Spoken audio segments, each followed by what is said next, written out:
everybody. It's so nice to see you all. I'm Mary Palmberg, and I'm so happy to introduce Diane Platt and Kai Kaiser, the co-directors of the Free Lunch Program since last summer. And they're going to tell us all about the Free Lunch Program's past and its present and a couple weeks into the future maybe. That's about all that, these days. It's hard to plan for much more. And real quick, I also want to mention that this is the 5th year that Oakville has had a free lunch team. And we serve, we serve 5th Wednesdays. Our next time is June 29th.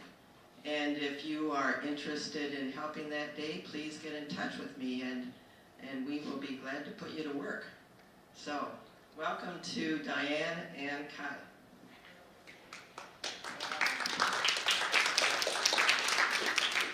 Thank you very much for having us all today. First things first, we'll just tell you a little bit about ourselves. Diane and I are basically in charge of most aspects of the free lunch program. So Diane, can you tell us about yourself? Thank you. Sure. Thank you so much for having us here. It's just such a pleasure to be here. I'm actually coming back to this room at Oakville. The last time I was here, it was to play with an orchestra with Ed Kotick. So I play cello, and that's part of the other thing that I do. But I love working at Free Lunch. I started there officially last July, but before that I was doing a service term with AmeriCorps, and my Green Iowa AmeriCorps said that they would let me do part of that at Free Lunch. So I had about 9 months of overlap with the former, the director who I replaced, Jama Ladrol, which was fabulous. But I was also really excited to welcome Kai in July. I'm Kai. I've been working in nonprofit in Iowa City for the past 5 or so years. Before Free Lunch, I was down at Community Crisis Food Bank, and from there I had the pleasure of collaborating with Free Lunch and working with Diane, who was one of my volunteers. I also started last July, and it's been wonderful. So if you're all ready, we can get started telling you a little bit about our program. So the Free Lunch Program was founded in 1983 by a couple of therapists here in Iowa City who, from their clients, realized there was a gap in services. There were no midday hot meals available for people in Iowa City. So you could go to someplace like the Salvation Army for dinner, but there was nothing earlier than that. And if you all have had to try to do anything productive without eating lunch, I think you know just how hard it is to function on an empty stomach. And so they started reaching out to different community organizations, many of which were religious organizations at the start, and these groups started this program. It was completely volunteer run for the first several years. Groups would come in once a month, once every 2 months, once every quarter, and create a lunch for people and serve people in our community. These days, Free Lunch consists of 3 part-time staff members. So Diane and I are both directors of the program, and then we also have a wonderful part-time custodian. And then we also have a board of directors under us, one of whom has joined us today, Bonnie, our board president, or above us, I should say, who help us out with all aspects of Free Lunch and keep us in line so we don't get into too much trouble. Mm-hmm.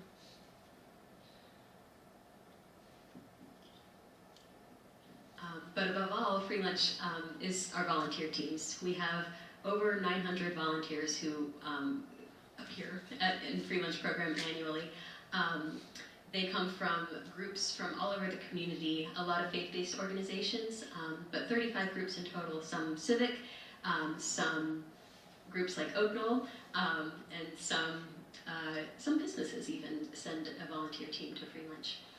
Most teams serve once a month, some serve once a quarter, some serve once every 2 months, and some serve just as they can, fit it into their schedule. Then we also have a number of ad hoc volunteers who fill in when there's no team designated to cook and serve the meal. So it's a big group effort, and it's just such a privilege to be part of such an enormous team effort. All right.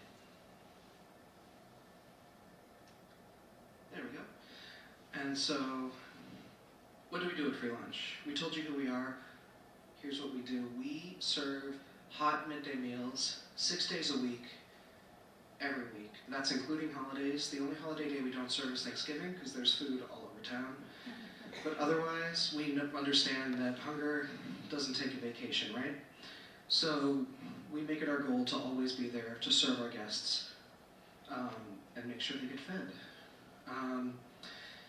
We are currently doing a hybrid of dining room and to-go meals. As a result of the COVID pandemic, we started offering to-go meals to people so that they wouldn't all be packed into a tiny dining room. And one silver lining of that is that we realized that making that an option has made our services a lot more accessible. More accessible for people who aren't comfortable in the dining room, who aren't comfortable around other people, who maybe want to take their seconds home with them for dinner, who have their mom at home, and they want to bring her a meal. Anything you can think of, right?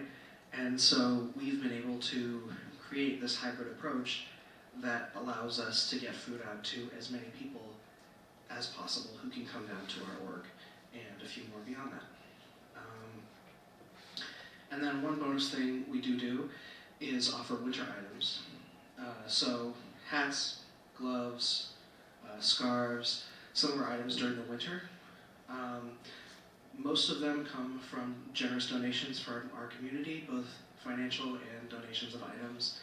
And it's one of those little things we do that just helps folks, right? A lot of the people who come to our organization are very low income.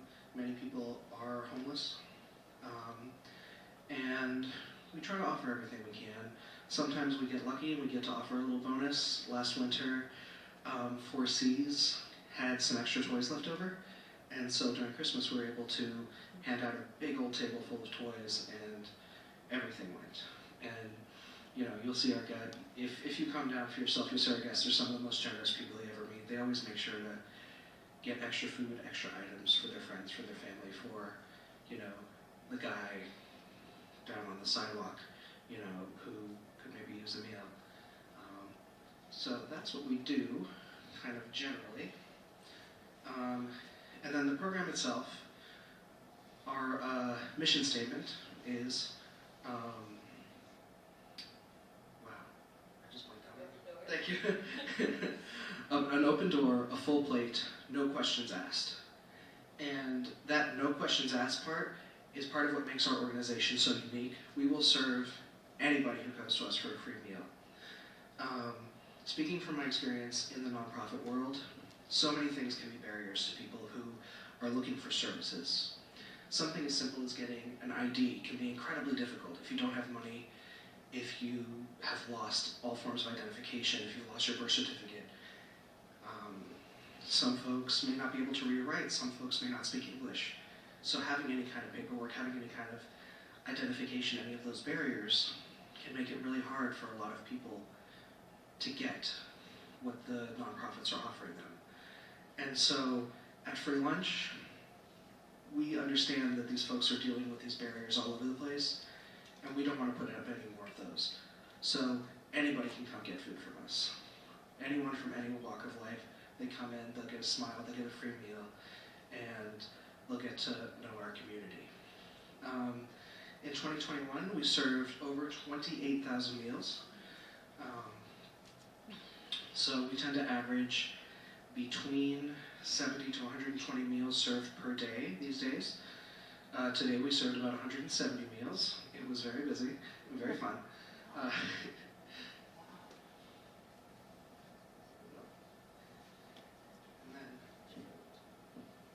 I can help explain why we served 170 meals. The food came from Oak Knoll. It was the leftovers from the Easter dinners. So we had lamb and we had pork loin, and people were so happy. I mean, and it was such a pleasure to. Both Kai and I were serving today, and the volunteers who were there just said, it is so wonderful to put such nice food out in front of people. It felt great. So thanks again, Oak Knoll. Thank you. I tell them that, Bruce calls me, and I don't know if they know that part. Okay, I don't know. I know that Oh, part. okay, that's So I'll relay what I'm learning. Bruce calls Mary to say that these are the leftovers. Is that right? Yeah, and then I pick them up and take them. Yeah, and then Mary delivers them to us. She's the linchpin. Each of our meals generally include a vegetable and a fruit, so that we have healthy options for people. We have a number of guests who don't eat pork, so we try to include an option that doesn't include pork each day, and then we also include a vegetarian option each day. And I think Kai's going to talk about where our food comes from. Is that right, or should I? Oh, that's you. That's me. Our food comes from organizations that have leftovers. A lot of it comes from Table to Table. They bring us food from restaurants or from catering events, so that it's not just thrown away, that it gets frozen and then gets back out into the community, into happy, grateful hands. HACAP is the Hawkeye Area Community Action Program. They have a food reservoir that serves a lot of the agencies, a lot of the food hunger relief agencies in our area. And we also get a lot of our food from the volunteers themselves. The teams will purchase foods or have a lot of people from a congregation each make a casserole and they bring it in. So it's really a variety of sources, and like the rest of Free Lunch Program, it's very much a team effort.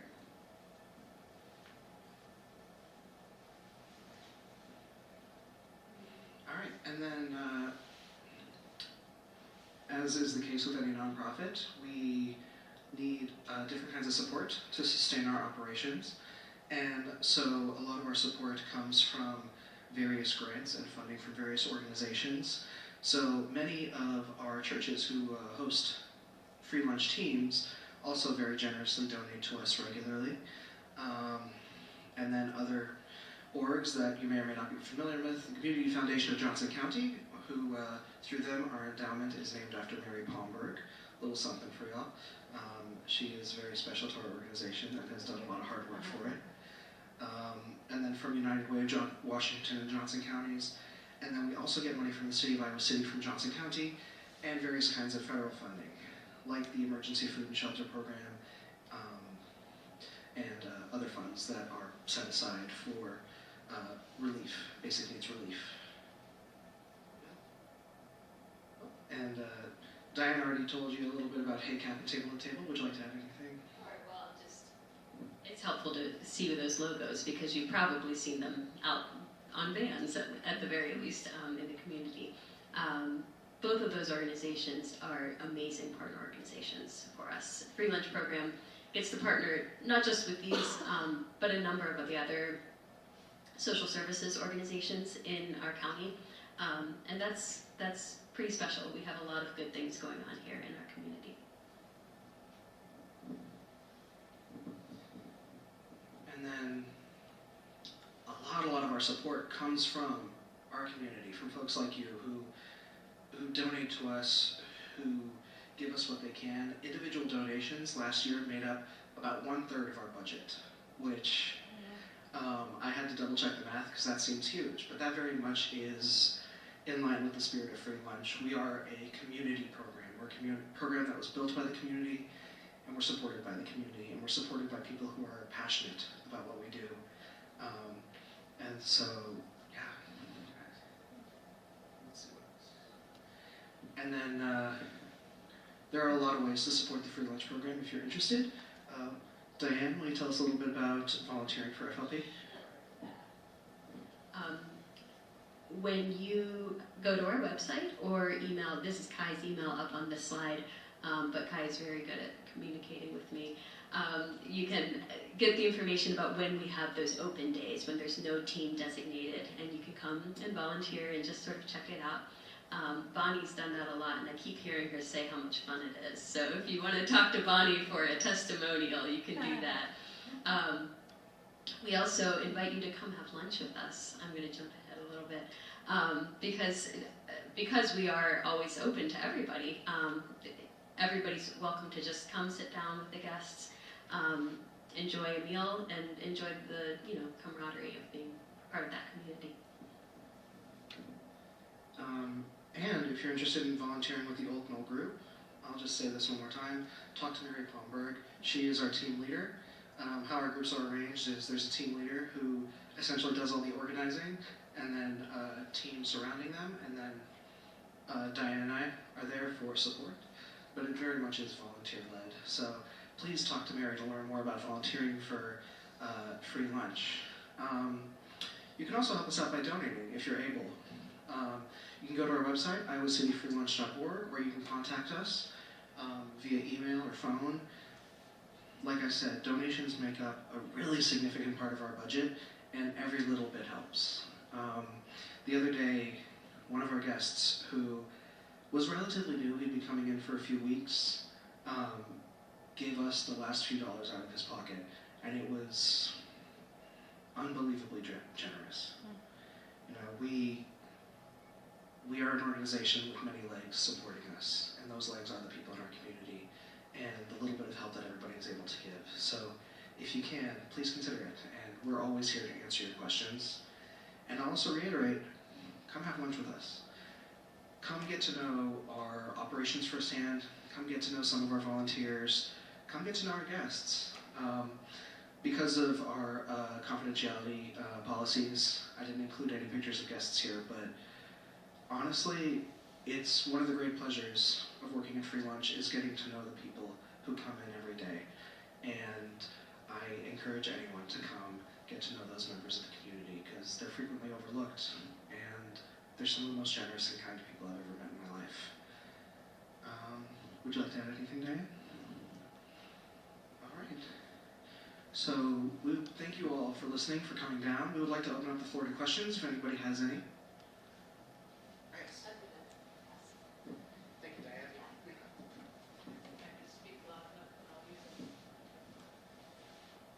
I'm just curious, on the days that you don't have scheduled organization, do you have enough staff then who takes over those days? That's a great question. So on those days when we don't have a team, either Kai or myself leads the meal, and then we just use a sign-up genius where people can sign up for those days, and we ask for 6 volunteers to come in. Today we did it with 2. We hope to not do that again anytime in the future, but it did work. But the food on those days comes from, it's all on site at Free Lunch, so it mostly comes from Table to Table or some of those other partner organizations. Yeah, that's a great question. Thanks for asking. Somebody else. How many volunteers do you need a day? A day? The number of volunteers we need a day, I would say, is around 7. Different teams have really different sizes. Some teams like to do it with, like, I think they sort of pride themselves on being very slim, slim staffed. And then other teams like to include a lot of people, and so they bring a lot of volunteers. But when we counted out jobs, we have roles for 7 people, and it's obviously it's doable with fewer than that, but it does get a little bit hectic. Yeah.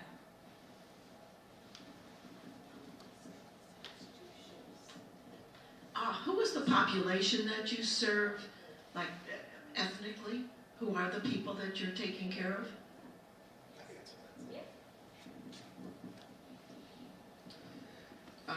So for many years, the population we saw mostly were elderly or middle-aged to elderly white men. Having said that, we have seen growing diversity at Free Lunch. I'd say, because we don't collect information, this is just me guessing based on my experiences, so apologies if it's not the most accurate or the most specific. But we do serve a great deal of African American members of the community.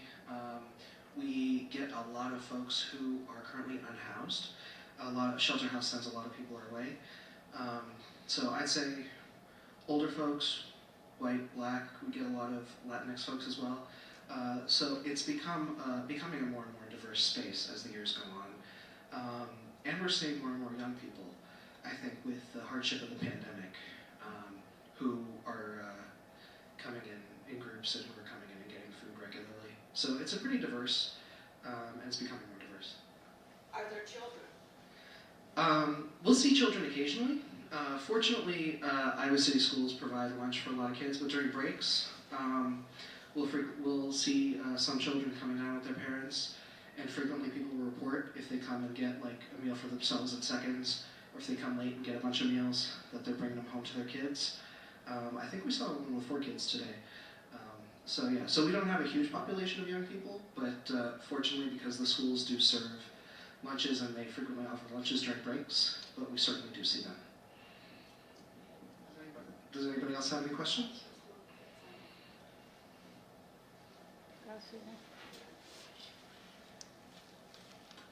You folks do such a phenomenal job, 52 weeks out of the year, 6 days a week. Curious, what happens on Sundays to people who are homeless and don't have food to eat? I like the way you think. I can take it. Yes, thank you for asking that, because that is definitely something I think we are concerned about. Well, one of the things that's amazing about our community is the way that organizations work together to fill gaps. So on Sundays, Catholic Worker House provides a meal from noon to 3. And they chose that slot, and they also chose a Saturday evening meal, because when they sort of came onto the scene in 2017, they saw those were the 2 spots in the week that weren't really filled yet. So we have that midday spot, 6 days a week. Salvation Army takes care of dinners. There's also Agape Cafe, and Shelter House does serve breakfast. And then to fill in those empty spots, Catholic Worker House. And just to add on to that, this doesn't answer your question, but just a train of thought. We are consistently communicating and working with different nonprofit organizations in Iowa City. I meet with different nonprofits probably weekly for different reasons. So you'll see that we engage in a culture of referring people to different organizations and looking at other organizations to see what needs are met and what needs to be met in the community. So it makes for a very nice collaboration. Weren't you taking sometime in the winter, weren't you taking meals to Shelter House? Yeah, so The question, tell her question. so Mary asks if we were bringing meals to Shelter House at some point. So in the winter of 2020, so 2020 to 2021, that winter, before Diane and I started working there, Free Lunch was delivering meals to both Shelter House and to the daytime shelter at the rec center.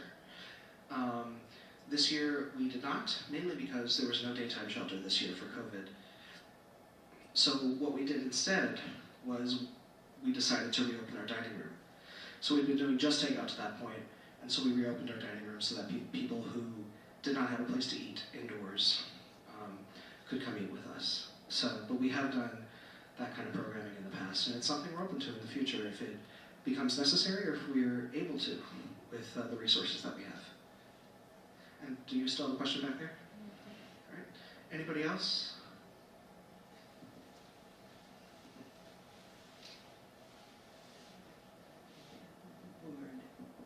How many people do you have? All right. How many people do we have on our board? 12? Yeah. So we have 12 people on our board, as well as an executive board that consists of 4 of those 12. 4. And that's actually an excellent question, because we are currently seeking new board members for next year.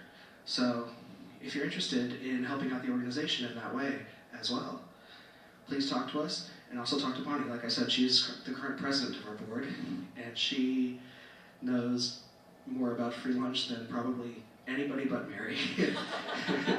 And did you still have another question? I saw your hand up again. Any other questions back here? Do you work with Meals on Wheels? We do not work with Meals on Wheels. I don't actually know if Meals on Wheels works in Iowa City. I've spent a lot of time. I don't know if it still exists. In Cedar Rapids it does. They do, yeah. It just changed. It changed names. It was Elder Services for a while, and then I think they switched back to Meals on Wheels. When we have those meetings with all that Kai alluded to with all of those other organizations, it's a broad geographic area, so sometimes I get a little bit confused whether they're talking about Iowa City or Cedar Rapids. So I'll have to look into that, and I'll take down your name and yeah, let you know when I find out an answer. Thank you. Anybody else? Is that a hand or just a... Oh, thank you. All right, well, thank you all for all the great questions. And I'm just going to pull up our contact info again. You also have it in the brochures that you got on the way in. You can reach out to us anytime with any questions. We're always happy to talk to you. And come down and visit us. It's fun, I promise. All right. Thank you, everybody.